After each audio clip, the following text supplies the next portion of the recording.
love of God to go about it.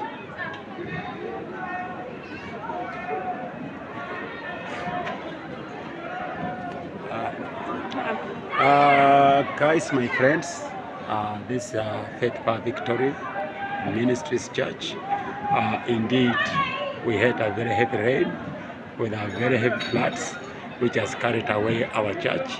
This is now where the church was. You can see inside our chairs, our instrument, and all things of the church has been carried away with floods.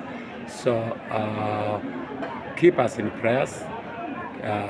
Pray with us that the Lord will make a way, and also we are praying anyone who wants to help. This is the same church I had posted that we needed $20,000 to rebuild to make it look better, but now the floods has carried it away.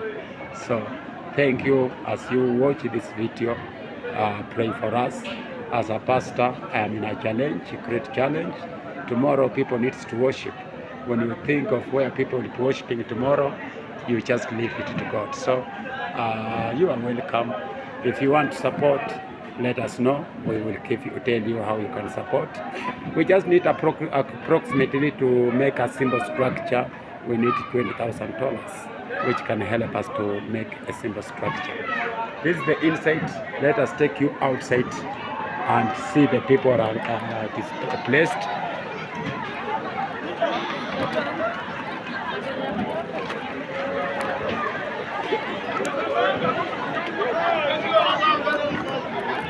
Yeah, this is the outside. This is how it is. This is how the church was carried away. Behind me, you can see there are a lot of people are displaced. These people, they are the one who has been displaced. They are wondering what to do. Their houses has been swept away. But keep us in prayer that we may have a good place to worship. Thank you.